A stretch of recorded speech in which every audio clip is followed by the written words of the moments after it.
And welcome back to Dark Side of the Mic, and today we're going to do a more detailed comparison and review of the 3U Audio Warbler MK1. Now, as I said before, this is a cardioid large diaphragm condenser mic that's voiced in a style of a vintage U87. And this series of mics are the work of a veteran mic designer based out of Australia and are assembled in China.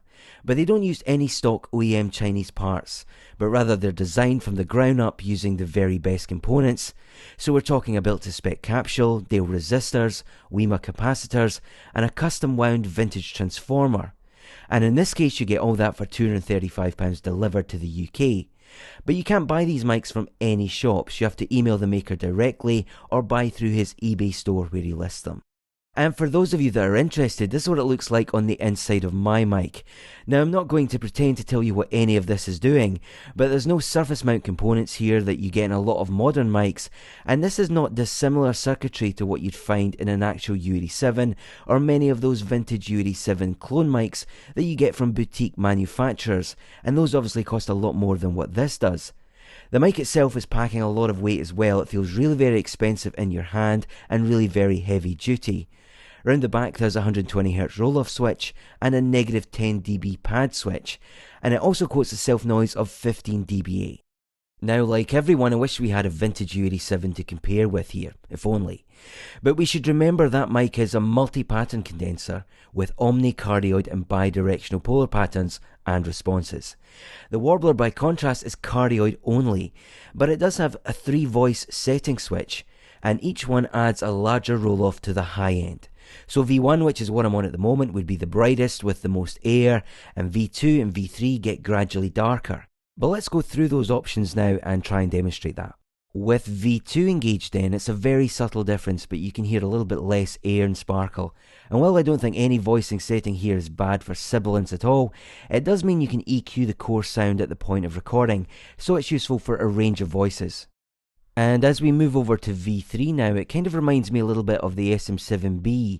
You lose a lot of that shimmer of the V1 setting and it becomes much drier and focused, almost like a dynamic mic.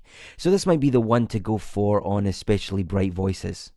Now, from what you've heard so far, you can probably tell this mic has a lot of weight in the low end. It's incredibly warm and full down there. So at this point we're back on the V1 voicing setting and we've engaged a low cut filter switch, which provides a gradual roll off at 120Hz. Now, I would normally do my low cut in the DAW afterwards so I can dial in exactly what I'm looking for. But here it is very subtle and unobtrusive and very useful, I think, if you have a fairly deep voice. Overall, the frequency response in V1 mode indicates more of a rise at 4K and more of a dip at 7K than what the original U87 in cardioid mode does. These are not extreme boosts or cuts, we're only talking about 2 dB or so, but there are differences there. I think it's safe to say it's aiming to be in that ballpark though. As I said, we don't have an original U87 to compare with here, so we have to go with what we're hearing and the characteristics we can pick out. So with that tenuous link, let's do some comparisons. And today we're going to read some narration extracts from Wes Anderson's film The Royal Tenenbaums. And in order to do this, I've cut and pasted a few bits of the voiceover together, so it's not like the way Alec Baldwin reads it in the film, far from it, but that will let me jump back and forward between the Warbler and the comparison mics. Okay, so first up we have the Shure KSM32, and this is one that a few people have asked about. And to record these comparisons, we've connected both mics to my Antelope Audio's Zengo interface. So we'll record one on channel 1 and the other on channel 2 and jump between them. Royal Tenenbaum bought the house on Archer Avenue in the winter of his 35th year. Over the next decade, he and his wife had 3 children, and then they separated. Chaz Tenenbaum had, since elementary school, taken most of his meals in his room, standing up at his desk with a cup of coffee to save time. In the 6th grade, he went into business breeding Dalmatian mice, which he sold to a pet shop in Little Tokyo. He started buying real estate in his early teens and seemed to have an almost preternatural understanding of international finance. He negotiated the purchase of his father's summer house on Eagles Island. And next up we have the Sennheiser MKH416. Margot Tenenbaum was adopted at the age of 2. Her father had always noted this when introducing her. She was a playwright and won a Braverman grant of $50,000 in the 9th grade. Margot was married to writer and neurologist Raleigh Sinclair. She was known for her extreme secrecy. For example, none of the Tenenbaums knew she was a smoker. which she had been since the age of 12, nor were they aware of her first marriage and divorce to a recording artist in Jamaica. She kept a private studio in Mockingbird Heights under the name Helen Scott. She had not completed a play in 7 years. And now we've moved over onto the SE Electronics X1S. Richie Tenenbaum had been a champion tennis player since the 3rd grade. He turned pro at 17 and won the US Nationals 3 years in a row. He kept a studio in the corner of the ballroom, but had failed to develop as a painter. Richie had retired from professional tennis at 26. His last match had been widely discussed in the media. For the past year he had been travelling alone on an ocean liner called the Côte d'Ivoire and had seen both poles, 5 oceans, the Amazon and the Nile. And now we've moved over onto the Rode NT1A with the K47 capsule. The 3 Tenenbaum children performed Margot's first play on the night of her 11th birthday. They had agreed to invite their father to the party. He had not been invited to any of the parties since. In fact, virtually all memory of the brilliance of the young Tenenbaums had been erased by 2 decades of betrayal, failure and disaster. Royal had lived in the Limburg Palace Hotel for 22 years. He was a prominent litigator until the mid-80s, when he was disbarred and briefly imprisoned. No one in his family had spoken to him in 3 years. Next up we have the Lewitt MTP 740CM. That's a handheld condenser mic with a large diaphragm capsule. Etheline Tenenbaum kept the house and raised the children, and their education was her highest priority. She wrote a book on the subject. Etheline became an archaeologist and had overseen excavations for the Department of Housing and the Transit Authority. She taught bridge class twice a week with her friend and business manager Henry Sherman.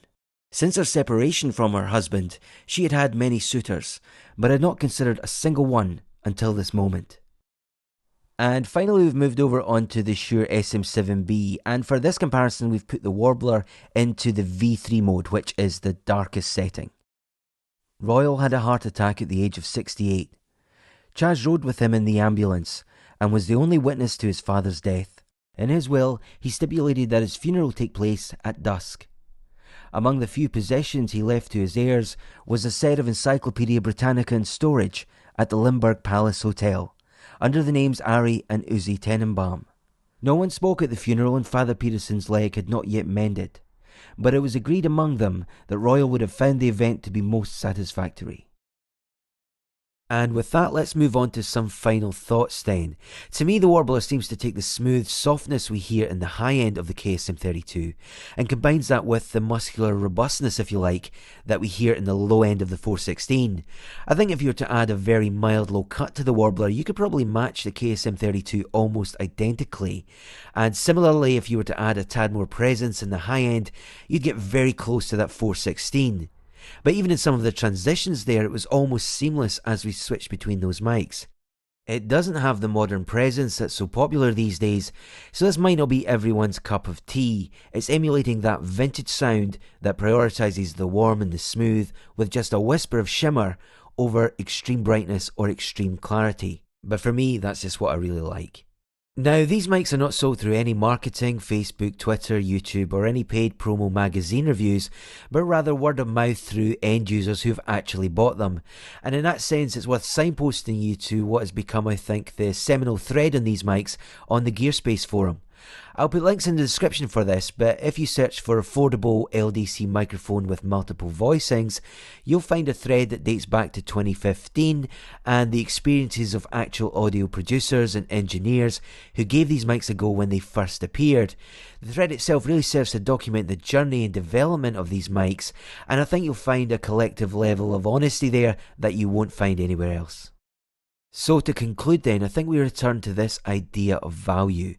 And that's something I think that's beyond what you're paying here and the economic bottom line. To me, this feels like a product that's overproduced, over-engineered, through nothing more than the love and enthusiasm for microphones and doing things the right way, if you like.